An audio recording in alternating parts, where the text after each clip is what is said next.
Good morning, Dr. Hunt. Can you hear me? If you don't have to unmute yourself. There you go. I think you Hi. unmuted there. Morning. Can you hear me? Okay, there you are. Okay. Hey, thank you, first of all, for doing this. I really appreciate you taking time out on a Sunday. I know that's not a lot of people like their weekends, particularly if you've got a busy schedule. But are you in Arizona? I think I was reading you're in Arizona. Is that correct? Yes, I'm in Scottsdale.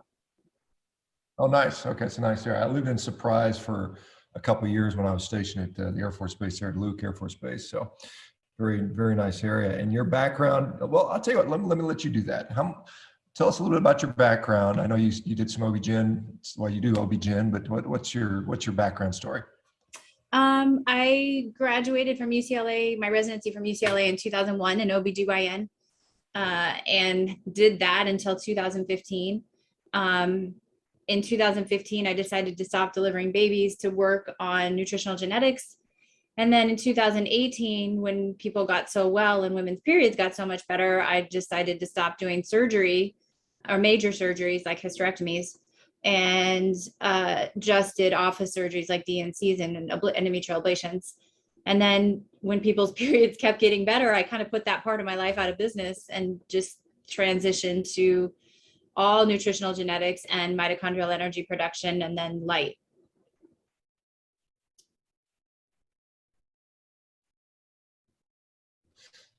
Interesting. I want to get into those things, and it's just kind of funny. So you put yourself out of business. That's what we should all strive to do as physicians, quite honestly. If you think about it.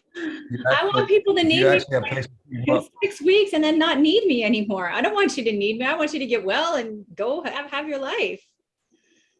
Yeah, exactly. That's how it should be. It seems like that's not how the model is set up though anymore.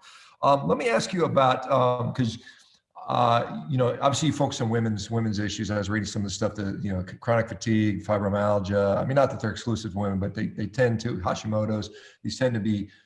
They tend to favor women more. Obviously, with your background in obstetrics, you're going to have that as a significant part of the practice. What is nutritional genetics? What is that? What do you mean when you say that? That's a study of how your biochemistry works. So when you take a molecule that you eat, whether it's from food or a supplement, you have to obviously absorb it, break it down, convert it into something you can use. So for example, you take cysteine and make glutathione out of it so that you can eliminate pesticides and heavy metals. So we can now see the DNA of how the enzymes are coded to do that. Methylation is a big one that most people know, the whole methylation pathway from the intake of folate through the receptor, the absorption through the receptor to the conversion to methylfolate. That's the one most people have heard of, but the whole body works that way. So the whole body works on subatomic particles that make the atoms, that make the DNA, that make the molecules, that make the cells. So the genetics part is just the biochemistry. But instead of looking at labs, I look at how people's biochemistry is coded. So you do that with a genetic analysis, I guess, or do you look at methylation status, or how does that work? So I send people a cheek swab, and I look at categories of autophagy. So I look at like ATG 16 genes, how they're coded to perform autophagy, 12 and 5. I look at inflammatory cytokines, and interestingly, the inflammatory cytokines that we look at are all of the inflammatory cytokines that are risk factors for severe complications from COVID. So interleukin 13, all the things that they would check in a hospital if you were really checking people's cytokines. I look at production of glutathione. I look at production of superoxide dismutase. I look at liver acetylation. I look at methylation. I look at the main SNPs for how mitochondria are coded for the respiratory chain. And then I work with people on lowering inflammation and increasing ATP production with the right nutrition, either food or supplements, while I train them to make more mitochondria, make more energy, and get the light code or frequencies right, which is the instructions for how the mitochondria run, as you know.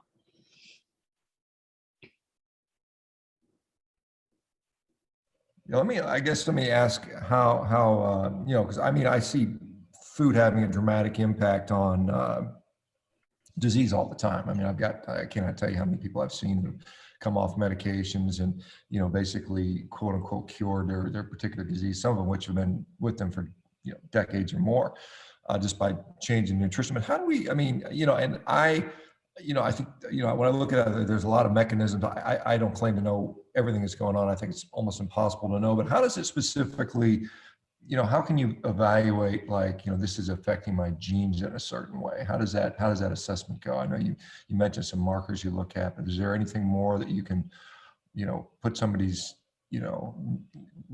nucleus under the microscope and see what's going on methylation wise or genetic wise?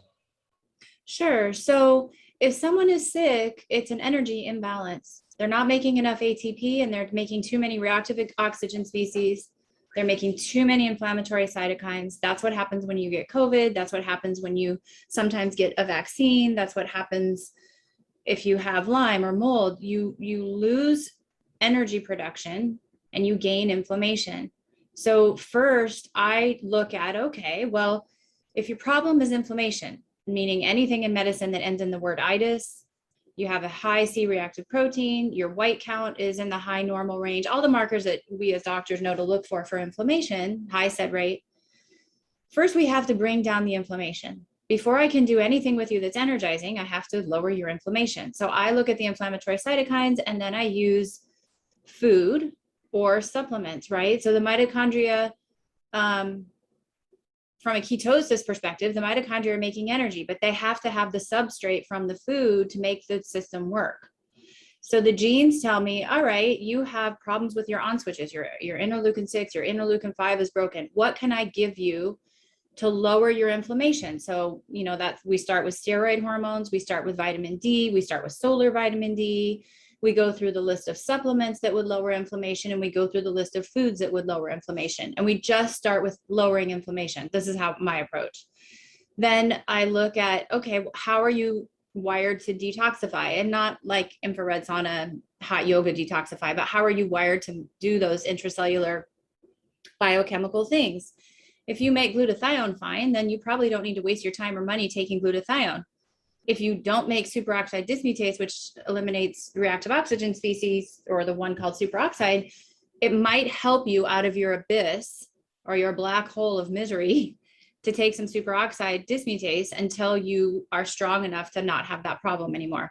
So there's just different categories of genetics or biochemistry that I work on with people until they get them to a level where they feel better. And then we start working on, mitochondrial health and methylation and neurotransmitters. It's just a genetic process that I go through where I look at how's your DNA coded and what food or nutrients can I give you to start to pull you out of pain, traumatic brain injury, concussion. I mean, you can use neurodegenerative disease. You can use it for just about anything.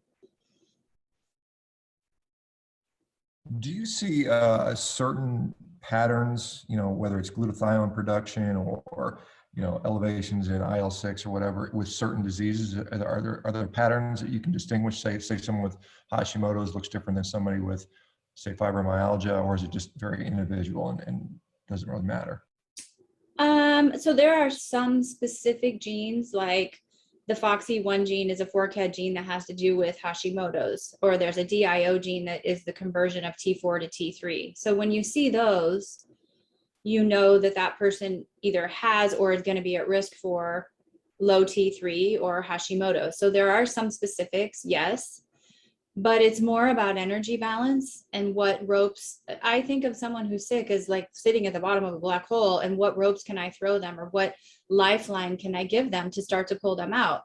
Because most people got that way because they forgot how to make energy. They never went in the sun. They ate too many carbohydrates. They ate too much sugar, and they let their life devolve because nobody told them the truth about food, right? So if I'm going to pull them out, I just trying to give them the right nutrients to correct those things. On a global scale, yeah, like there are specifics. If you have a COX5A mutation in your mitochondrial SNP and your single nucleotide polymorphism, which is just a single point mutation in the DNA, if you have a SNP there, there's a strong association between, I'm just giving you one example, between that and something called Leigh syndrome, which is a syndrome where children have strabismus and a lazy eye. So when I see something like that, I'll often ask the person, did you have lazy eye as a child? Or do you have significant eye strain by the end of the day? Or do your eyes get tired because you have a mitochondrial energy production on that pump? Almost always they say yes. So there are specific point mutations that trigger me to ask about specific diseases. But in general, it's more of a global, system-wide approach to things. Yeah, you kind of mentioned some of the food, the over-reliance on sugar and perhaps, processed carbohydrates particularly. You mentioned cysteine as being critical in the production of glutathione. Cysteine is one of those vilified amino acids because it has a sulfur group in that, and we're told that eating sulfur containing amino acids like cysteine, methionine will lead to acidosis and stuff like that. Are you concerned about that at all? I mean, because we hear a lot certainly from the folks that promote this plant-based thing, that we should avoid diets that produce acid, I suppose. No. So if you look at how the brain functions, right? You were in the military. What does the top of the top military know about recovering somebody from a traumatic brain injury or a concussion? They have a whole book on doing it with ketosis. The Navy SEALs, ketosis. It doesn't trickle down to the VA, but they know how to recover a brain if they need to. They invested millions of dollars with that ketone supplement to be able to give people in the field ketones. They know, right? So no, the acids that you're after are ketone bodies and lactic acid. That's how you fix a brain, right there, with the right nutrition. So choline, zinc, cysteine, all of those things. So no, I'm not concerned about it at all. It is an acid situation that you're after, but those acids are lactate. So another way to say that is when you do high intensity interval exercise, your brain's going to preferentially use lactic acid. That's what's going to rescue you faster from a traumatic brain injury or concussion. Meaning, if they had the ability to infuse you with lactic acid the second you hit the emergency room or the ICU, you would recover so much faster if you got in a car crash. So no, I'm not concerned about acidosis at all. You want those, but those are the acids that you want, ketones and lactic acid. Yeah, okay, very good. Let me ask you about, so you started seeing, because we have a lot of, I think, quite honestly, probably the majority of the folks that come to these meetings tend to be women. There's a little bit higher skew towards that. Endometriosis, premenstrual dysphoric disorder and all those types of things. You said that you started seeing those things get better. How did that evolve? Where did you start seeing with that? People's periods regulate, they get lighter. I have had some women shrink their fibroids. That just depends on how big they are when they get to me. The endometriosis pain goes away almost universally within 3 months if they can make the changes. I don't even have to do ablations anymore, NovaSure endometrial ablations anymore. I stopped doing those because my population dwindled down to nothing to do surgery once they spent 3 months doing what I asked them to do. But there was a period of time where I had to convince people. If someone goes to the gynecologist and thinks they want a NovaSure, it's really hard to say, hey, how about if you change your diet and take the right nutritional support for 3 to 6 months, and then we rethink it. If they hit my office, as I'm sure you have witnessed, they want that surgery. So to unpack it and say, no, let's fix your cycle and see if it goes away, that took like 3 years of my life, just changing the perception of what I do in the community, in my community, before people actually started showing up and saying, I heard you can fix my uterus without surgery. Can you do that? Can you help me? It took a long time. What do you think the fundamental problem is with fibroids? I mean, I seem to think, that certainly high levels of insulin promote growth. We see that with, skin tags, and I've seen lipomas go away. I mean, I know there's a effective sex hormone on fibroids, I believe. What's going on with the fibroids, and what's going on physiologically with endometriosis? Lack of autophagy. Why is what you're doing? Lack of autophagy. For both of those. Is that the thought? Fibroids, and was the other question skin growth? Endometriosis. Yeah, lack of autophagy. So autophagy is what triggers the egg to be released and the mess to clean itself up, basically.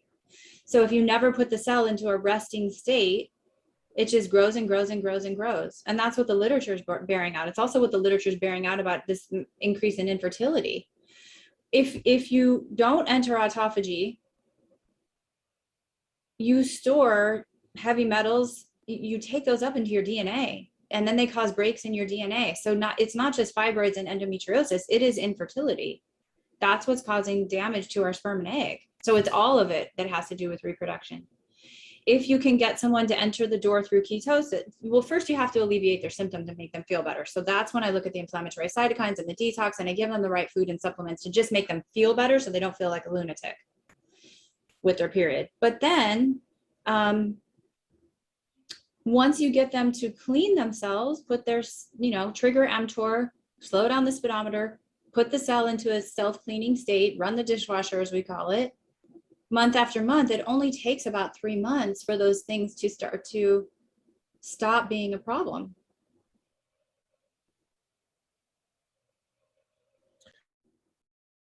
You mentioned autophagy a number of times. A lot of people associate autophagy with fasting. Is that part of is meal frequency or fasting part of what you do? Yes, after a period of time with people. I don't personally think it depends on what state a person comes to me in, right? If they're a triathlete, it's going to be pretty easy for me to get them wherever I want to get them. If they are 220 pounds and they've never gotten off the couch, I don't put them straight into a state of fasting. But if you look at the Nobel Prize, they starved the yeast to trigger autophagy, to get them to not age. If you look at what they do in mice, they fast the mice for 2 days, bring them to the brink of starvation, and then feed them, refeed them. So in a human, if you enter the door through ketosis and then trigger autophagy, you can essentially do the same thing. Yeah, there was a question in here about ketosis. Do you worry about, how many millimolars of ketones someone's producing? Is that something that goes into your calculus therapy? So I use a ketone, I use a starvation state as my marker of ketosis. So when you asked about the feeding schedule, if I'm dealing with a woman who's 220 pounds and has stored so many toxins in her fat, so much pesticide in her fat, so much persistent organic pollutants in her fat, you asked about thyroid, that's all that is basically. She stored so much in her fat. It may take a 5 or 6 day fast to bring her into a state of starvation. Now, I don't have the way they look at this in the laboratory on mice is they, again, measure their inflammatory cytokines because it turns those off. But I don't have a way to do that on you every morning when you wake up. Like I can't send you to LabCorp and have you check your cytokines every morning. What I can use as a proxy is your state of ketosis.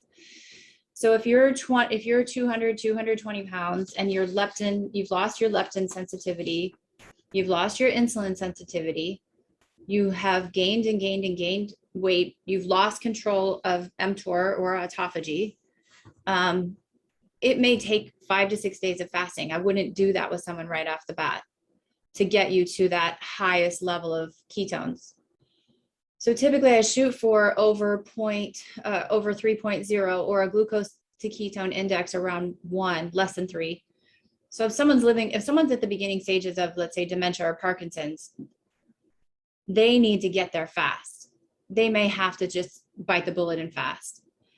If someone just has a little bit of brain fog and it's not that bad and they're 35 years old, then I might go a little more slowly. I would probably take it a little more slowly, get them into ketosis for 6 to 8 weeks. And then when they start feeling that hum, that real zing, that amazing feeling that you and I both know you can achieve, then I might take them down the point of fasting. So for me, for example, it takes me about 18 hours if I work out to get there. It used to take me 3 days.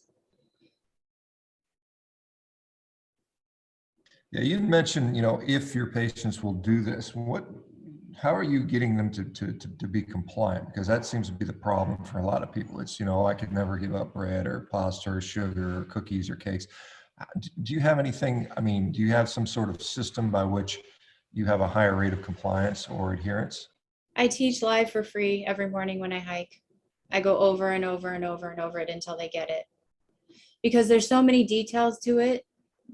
I just want everybody to heal because of things that are going on in this world that are going to affect us all pretty significantly and people aren't aware of. I just want everybody to heal. So when I'm hiking and I'm working out for 2 to 3 hours, I teach it for free.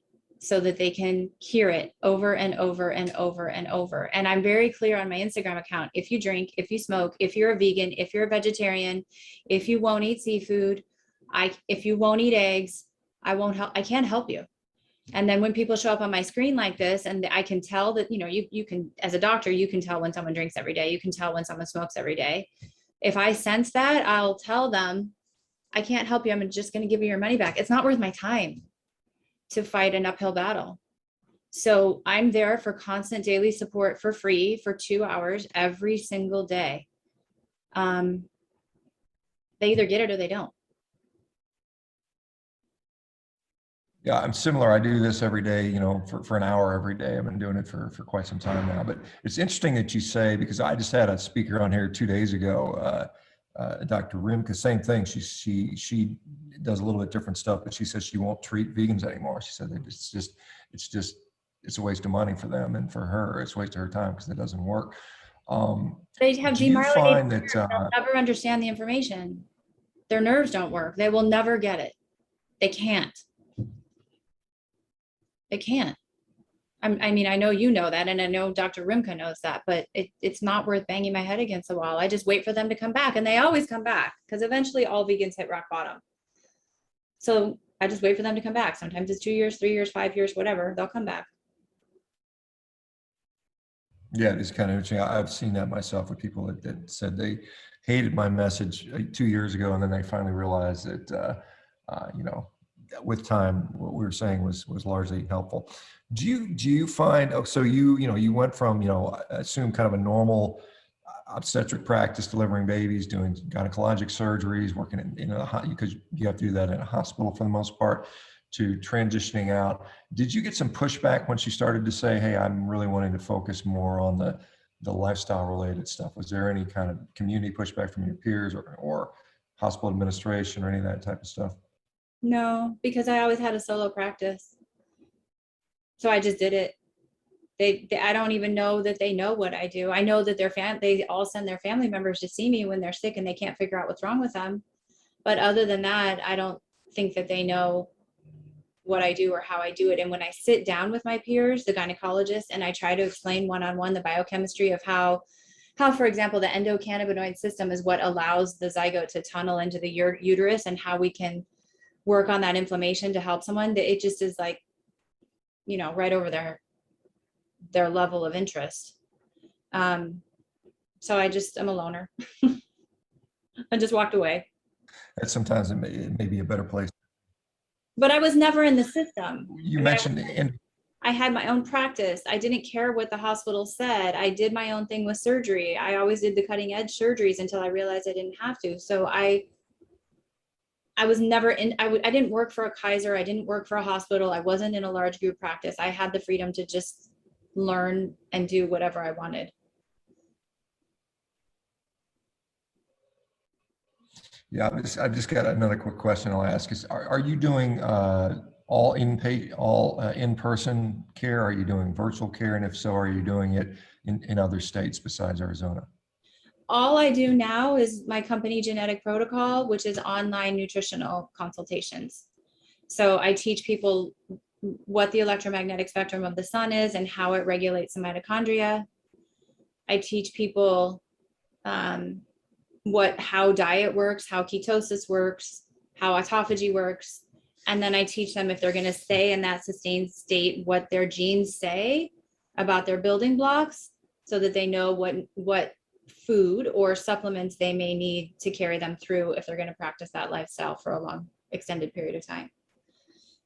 So everything I do is online. I do it internationally. The only countries right now that we're having trouble with is Australia, because the mail just got pretty much taken out to Australia, and you can't ship to Australia, and the United Kingdom doesn't allow us to ship there. New York and Maryland, as you're probably familiar, don't allow outside nutrigenetic testing or DNA testing to be shipped into or out of the state. So if somebody's in New York or Maryland, they just have to go out of state to find a way to do their testing and send it back, and then we do this Zoom call. I see. You mentioned something about the sun and its light and how that impacts various systems, mitochondria, so on and so forth. How do you specifically sort of deal with that in a therapeutic fashion? And there's there's infrared therapies that people are doing. Is that part of what you do? No, I make them get sunlight. So the sun is all of the instructions or code that we evolved with to make our mitochondria sing on an annual cycle for hundreds of millions of years. So you have to get the first morning light in your eye. That's the first thing that makes a major impact. And then as the red, orange, yellow, green, blue, indigo, violet comes through the sky, the more of that you can get, the better. Ultraviolet A and ultraviolet B, obviously that lowers your blood pressure, dilates your capillaries, allows you to bring all your blood to the surface. Ultraviolet B is what allows you to make vitamin D from your cholesterol so that when you're in ketosis, you can maintain that balance and then back down. So it's a crescendo and decrescendo of frequencies of energy that tell your skin and your eye how to pulse out information from your brain. This won a Nobel Prize, two Nobel Prizes actually, to tell your mitochondria what time it is so that they know what to do. So the first step is to just get people to understand that that's not woo-woo, that's not made up, that is Nobel Prize winning stuff. And then we just figure out ways that they can hack it in their life. And I don't like that word, but I think the sickest people that I see are the POTS, the histamine intolerance, the mast cell activation, and the complete bowel shutdown, the POTS girls who have had their complete bowel shutdown. So those kids are typically the ones who are super sunshine deficient because of their histidine metabolism. They never have gotten sun on their histidine. So once you explain to someone the quantum mechanics of how that works, or how the electron cloud gets excited in those molecules, like when you break it down and explain it in a not super scientific way, they get it and they realize some of them are so sick that they have to move to a more southern climate to help themselves. Yeah, it's kind of interesting. I'm actually up in Washington State right now. I've been out, I got up this morning, I went for a walk. It was in the rain, but I still get outside first thing in the morning. But I just got back from Florida and we all commented, literally the first day we went and walked on the beach in the sunset, how much just we felt better. It's just kind of mood enhancing. I'm not sure why that's going on. We certainly see that. It gives the instructions to your suprachiasmatic nucleus to pulse out through genetic transcription and translation factors information to your mitochondria so they know what to do. And it causes an electron excitation in all of your aromatic amines. Some we know, some we don't. But there's a whole chapter on this, 2 chapters in my book, which is free on my website. So if people are interested in the details of that, it's all there.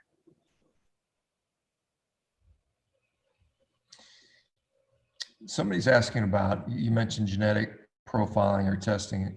Is there a specific company that you utilize, or is it there's a number of like genetic companies out there? Yeah, so I use I know there's concerns about. I use a company that's out of Norway, and they promise that if you want to work with me, you can use a pseudonym. You don't have to give us your name. There's an agreement that they won't sell your information. They may use your genes to calibrate machinery, but it doesn't go outside of the company. And within 6 months to 12 months, it's disposed of. So they hold on to it for 6 months to 12 months in case you want to do more GNA testing. Like I have a 55 gene panel, I have a 26 gene panel. I have multiple panels. If you just want to see your cytokines, you just want to see your neurotransmitters like your COMT and your MAO. So and then we can do pharmacogenetic testing too, which is what I think all pharmacists should have on a person. It's like $250 to know what medications you're going to metabolize well and what medications you're going to not metabolize well and potentially have side effects from. I think every child should have that at birth. So anyway, they hold on to the DNA for anywhere between 6 and 12 months, just in case you come back after you've had a higher level of education in this stuff and you're like, oh yeah, I want that information too. And then it's thrown away. So it's not going to be bought like 23andMe. Yeah, okay, that was a concern in the chat there. When you say so nutrition, and just I guess be more specific with the nutrition, what is it, and in supplements, what is a common nutritional sort of paradigm that you like to utilize, or if there is one, and then what kind of typical supplements are you seeing people need or use? So genetic protocol, I have a complete supplement line for anything I would need. There's nothing lacking. And it's N of one medicine. So there's not a specific answer that I can give you because it depends on what your genetics show me. Meaning if you are, so most dark-skinned people don't have problems with inflammatory cytokines. So I don't pay much attention. If you come to me and your inflammatory cytokines are all normal, I'm not going to spend a lot of time working on resveratrol and pregnenolone and fish oil. I'm not going to spend as much time working on things like PEA or CBD or some of the things that I use to lower inflammation. But if you come to me and you have a SNP or a polymorphism on every step that I look at with your mitochondria, then you better believe I'm going to put you into ketosis. I'm going to make sure you're on CoQ10. I'm going to make sure you're doing cold therapy. We're going to hit your mitochondria hard. So, and then there's overlap. So the test itself is specifically designed software that mimics what my brain does, right? So you sit down in front of a patient and you can instantly tell if they're hypothyroid, right? They've got the big nose, they've got the gaping mouth, they've got the thick neck, they're losing their hair. The software basically replicates what I'm doing with my brain so that someone gets like a 40-page report. It's different than most nutrigenetic companies that just tell you eat kale or spinach or do high intensity exercise or weight. This is more globally integrated to look at all of those categories: methylation, detoxification, neurotransmitters, autophagy, all of those things that I said when we first started talking, to mimic the way my brain thinks. So it's tweaked. The software spits out information so that I call it the IKEA instruction book for your Bible. When you go home with it, it's a complete instruction book of everything you do from A to Z. So if you get in a major car crash and I'm not around, you've got your steps to work through over the next 6 weeks to bring you back to a state of health. But I can't just tell you one supplement that I give people, other than if you're practicing ketosis, you really need a multivitamin. But there isn't just one special sauce that I give people. It's very much individualized. And I think when you hear the naysayers about us, right, the people who preach the dark side, they don't understand that piece. And people at home who are just trying to do this on their own without any coaching, which is good that you guys have people to help people. Yeah, your hair is going to fall out if you let your zinc level go low, or if you're hemorrhaging and you're not addressing your period and your iron's low. Yeah, your hair is going to fall out. So there's a lot of global naysayers that really don't understand the details of what it takes, from my perspective, to support someone nutritionally in these changes. Yeah, you'd mentioned if you're going to be in ketosis, you need a multivitamin. Why do you say that? What is the concern specifically with ketosis, or is it just in general? Well, for me, I eliminate all fruits and vegetables for people when we start. So if they come to me and they know me, they're expecting that, right? If they come to me because a family member told them to come and they don't understand what I'm going to say, that's a huge barrier. Just convincing someone that the fruits and vegetables are where the toxins and pesticides and heavy metals sit is a big deal. So I'm trying to get you to enter autophagy to eliminate those things from your cells. Your subcutaneous fat, your omental fat, your liver, and your brain is basically where they go in that order, depending on how big you are.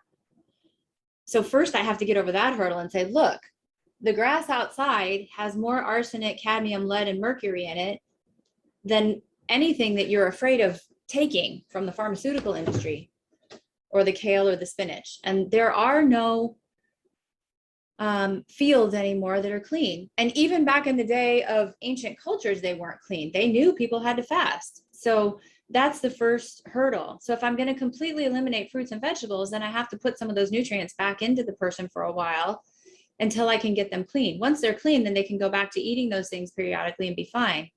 But at the beginning, you can't just strip away every nutrient and not make sure you have your bases covered. This is how I do it. That's how I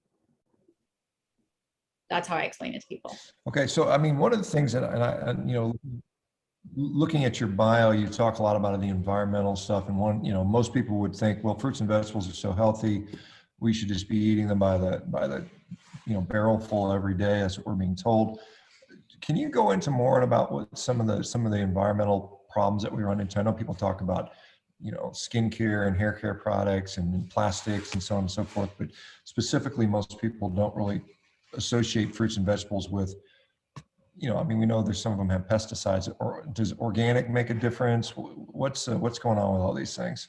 Organic doesn't make a difference. So there's a couple examples. One, there's a lot of examples, but if you understand how photosynthesis works, plants entangle high energy light from the sun to convert carbon dioxide to oxygen, and they take anything that's in the soil up from the soil into the starch of the plant where they hold it. They don't have a liver or kidney to clean it out. So it sits in the starch of the plant. The plant's job is to detoxify the environment. It was that way 3,000 years ago. It was that way 2,000 years ago. It was that way when our religions designed fasting, and it's that way now. This is why a lot of the fasting rituals were passed down. Now we have an environment where there's pesticide on everything. And what is a pesticide residue? It's a heavy metal. The heavy metals go in and damage the DNA in your cell, causing breaks that you have to perform autophagy to clean up. So your antidote to pesticide and heavy metal from the plant is autophagy and glutathione, which cleans out the heavy metals. I mean, there's the whole thing that we went through at the beginning. People don't understand that. So fast forward, let's say it's 2,000 years ago and there's just a little bit of heavy metal that's accumulated from rain in the environment, in the soil. Now, if you go to California, let's say Oxnard, where all those fields are, an organic field sits right next to a pesticide field. God doesn't care, the rain doesn't care if it's going to rain down on which field. Then there's the problem, okay, if something's coming from Chile or Mexico, what are the odds that you can trust that it's organic, right? So all of those things play in, but I guess the point is, it's no different across time. The problem is just worse now. And it's no different across fields. If you have an organic raised bed flower garden in your backyard, the smog from the cars going down the street is going to rain on that. Or I live next to a golf course, and the neighborhood next to mine is multi-million-dollar homes, and they all have raised bed flower gardens sitting next to a golf course that's had pesticide so toxic on it that you can't walk in it barefoot, your feet get burned. That pesticide is dumping on those raised bed flower gardens from the dust that's coming off of the golf course and the rain. So the universe the world works in recycling, right? That's how precipitation works. So I have to first convince people to understand that. Now, my mechanism to clean it is autophagy. That's how I break down my cells, package them up in lysosomes, dump the heavy metals, and repair myself. But no one, unless they've talked to you or me or a few other people who understand ketosis or carnivore or whatever label you want to put on it, get that concept. Our cleaning mechanism is that. So it's a yin and a yang. Once you fix your leptin sensitivity, once you fix your insulin resistance, once you fix everything, then can you have those things? Sure. You just can't eat them all day.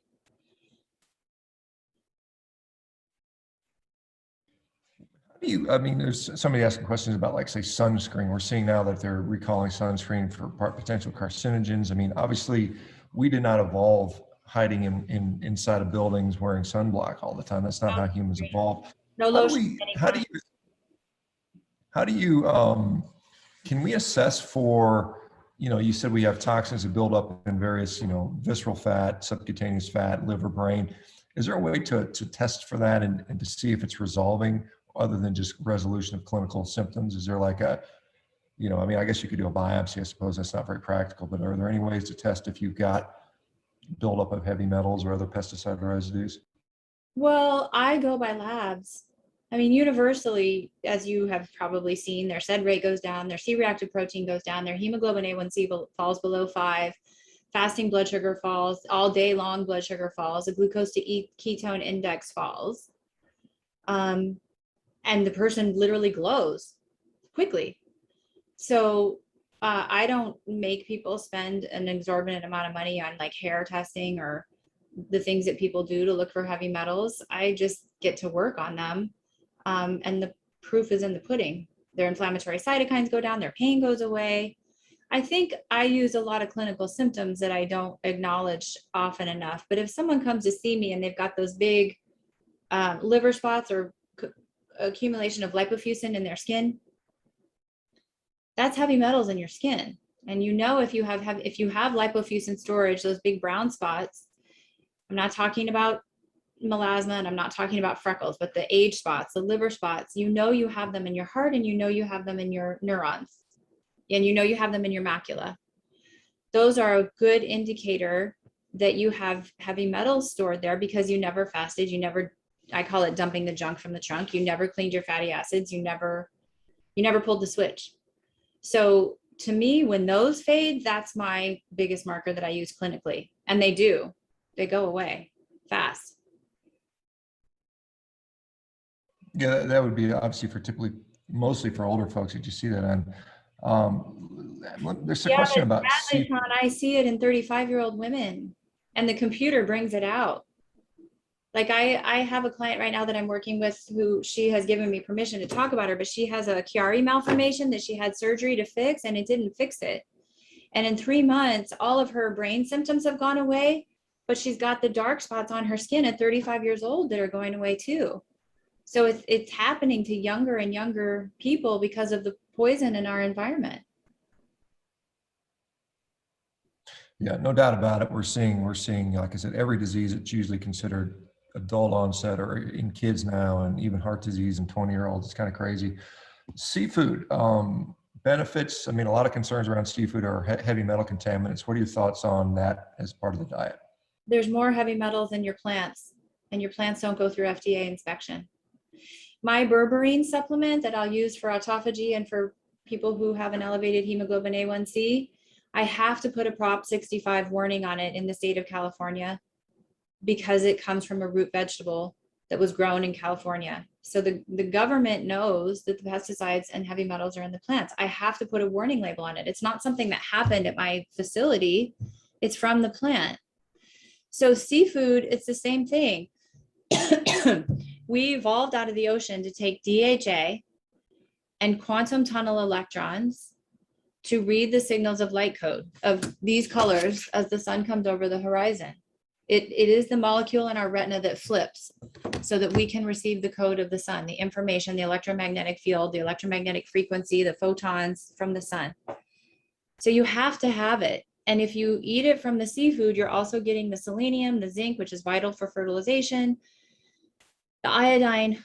God makes recipes. We evolved out of the ocean to use seafood. Now we've poisoned the seafood just like we poisoned the plants. But if you're entering fasting, you're entering ketosis, you're performing autophagy, you're going to get back to a clean state. The problem is, if no one ever taught you this growing up, like they didn't teach me, and I'm sure they didn't teach you, you're going to have accumulated 10, 20, 30, 40 pounds. And the other problem is, I was 159 pounds when I started figuring all this out. Today I'm 132.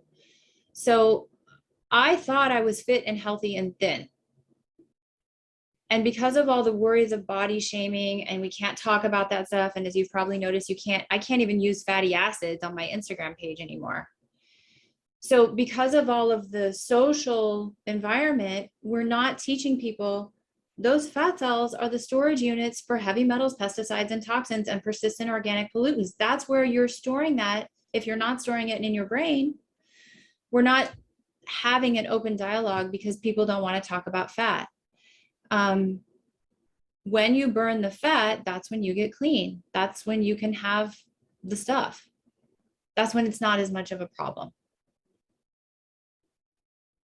So yeah, I'm confused. You said you can't talk about fatty acids on your Instagram page. I'm confused by that. I make a joke called "Burn your fatty acids," and I just got the final warning from Instagram that if I make that comment again, they're going to delete my page.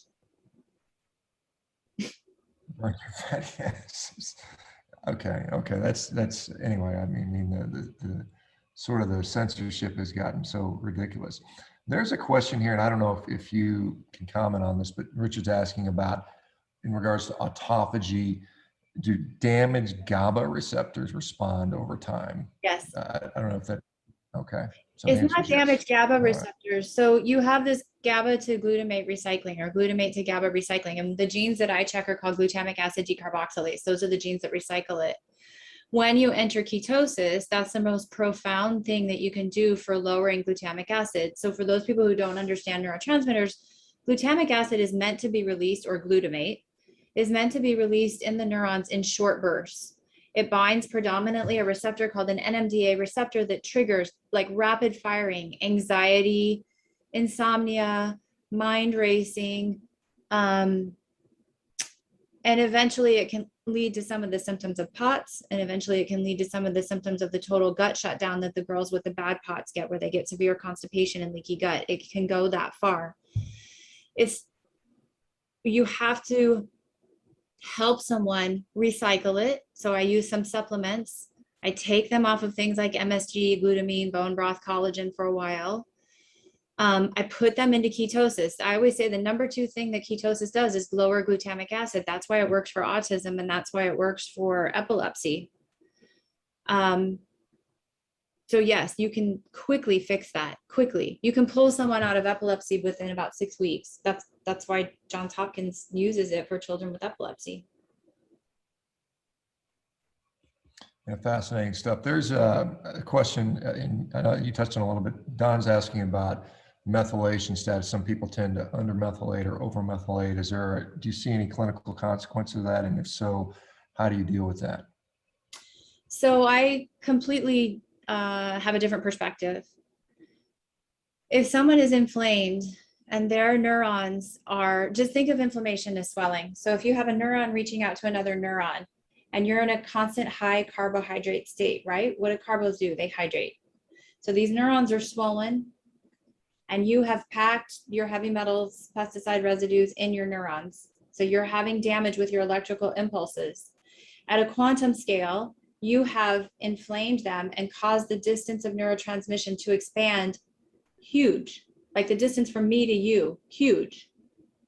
So if you are recycling dopamine in here, or you're recycling GABA2 glutamic acid and back in here, or you're recycling acetylcholine or whatever it is, you're going to have a problem. Now, if you take that person and flood them with methyl donors, which upregulate the recycling of those neurons, you're going to make someone feel bipolar, crazy, schizophrenic, anxious, nervous, whatever their tendency is, which is also dictated by other genes.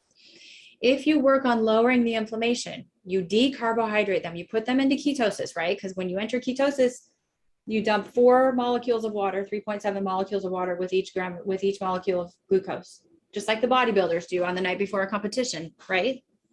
You dump it. Over time, you lower the inflammation, you bring those neurons back together, then you methylate them, then you're going to have a great brain. But if you are an unseasoned practitioner who doesn't understand the damage that you can do with methyl B12 and methylfolate, and all you know is MTHFR, this person has MTHFR, I'm going to hit them over the head with methylfolate, you're going to cause such an upregulation of neurotransmitters that they're going to feel not good. Whatever way they lean towards based on other things in their biochemistry, they're going to feel not good. So I don't look at it as over or under methylation at all. I have a completely different view than most of the people who teach nutrigenetics.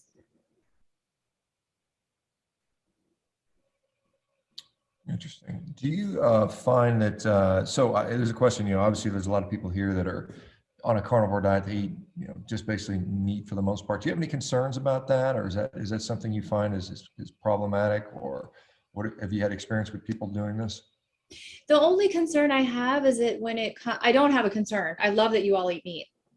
The only concern that I have is that you have to understand that the metabolic switch is ketosis. So for a guy like you or a woman like me, I can eat a ton of meat and stay in ketosis because I exercise my ass off every day. Like this morning I hiked a mountain for 3 hours.